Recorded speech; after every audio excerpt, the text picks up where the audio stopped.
Frères et frères dans le Christ, paix, joie, grâce, amour à chacun de vous de la part de Dieu notre Père et au nom de notre Seigneur Jésus-Christ en ce mercredi de la 5e semaine du temps de Carême.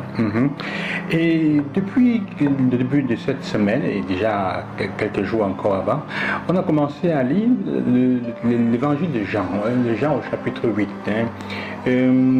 sur la révélation de Jésus qui continue à nous dire, un peu à parler de lui, à répondre au fond à la question de son identité. La question qu'on lui pose sur son identité, qui est-il, qui est-il? Et il continue donc à nous insérer, à nous aider à en aller en profondeur. Mais pourquoi cela? Parce que le texte de ce jour nous prépare à comment dire, à embrasser le Christ qui va donner sa vie pour nous, le libérateur, dans la passion, l'amour et la résurrection, avec toute notre personne, avec tout ce que nous sommes, en sachant ce que nous sommes en train de faire. Et parce que tu ne peux pas être, tu ne peux pas vraiment croire et suivre et avoir foi en ce en quoi tu ne comprends pas. On peut avoir complètement confiance en ce en quoi on ne comprend pas. En ce qu'on ne comprend pas, qu'on n'adhère pas à ça, qu'on n'adhère pas. Et donc Jésus veut que nous continuions à entrer dans cette situation. Dans le morceau, aujourd'hui nous lisons le verset 31 au verset 42. Et le texte, la partie qui vraiment m'intéresse, d'ailleurs il y a beaucoup, le fait que Jésus continue à dire, qui commet le péché est esclave du péché. Jésus invite dans la question de la liberté et de l'esclavage.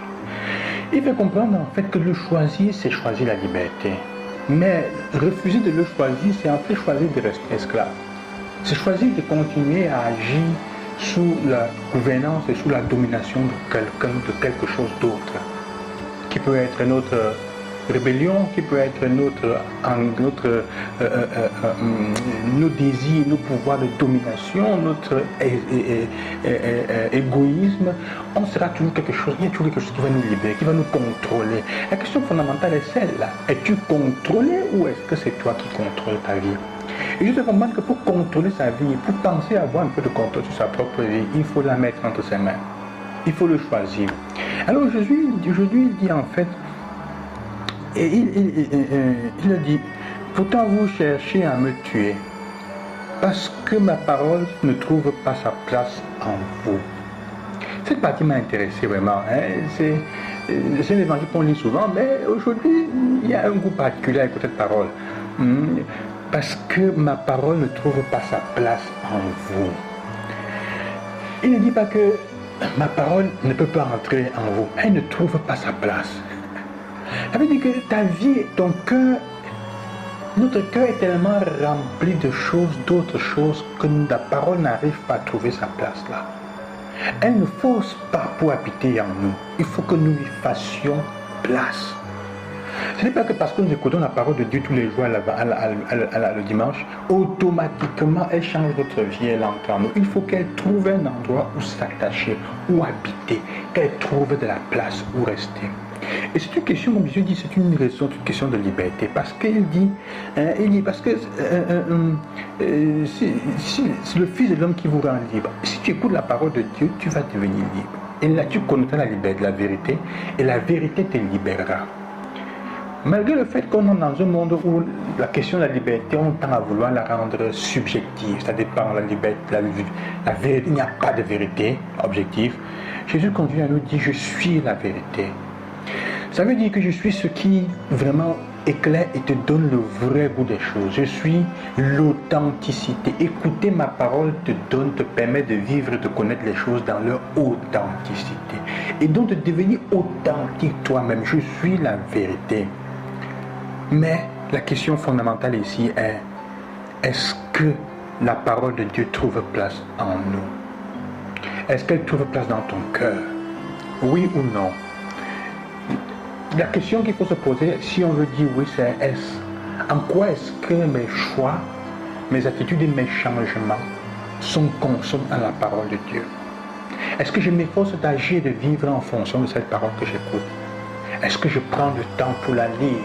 Parce que pour que la parole de Dieu trouve sa place en moi, il faut que je la lise, il faut que je l'aime, il faut que j'apprenne à la goûter, à en jouir, à sentir qu'elle peut me satisfaire, à prendre goût de la parole de Dieu. Est-ce que la parole de Jésus trouve place en toi? Hein? Est-ce qu'elle trouve place en toi?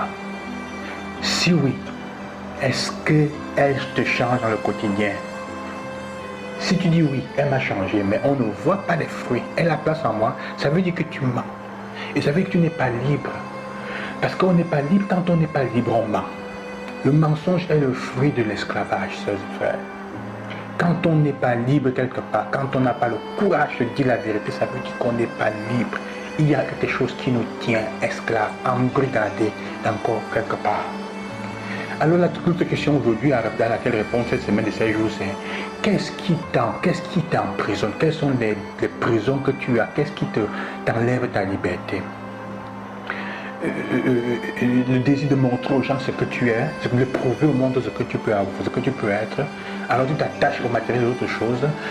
Le désir de vouloir dominer sur les autres qui fait que tu passes le temps à faire du mal aux autres, à vouloir écraser les gens. Qu'est-ce qui t'empêche d'être libre? Chacun de nous a quelque chose qui le tient encore, ou qui la tient encore esclave quelque part.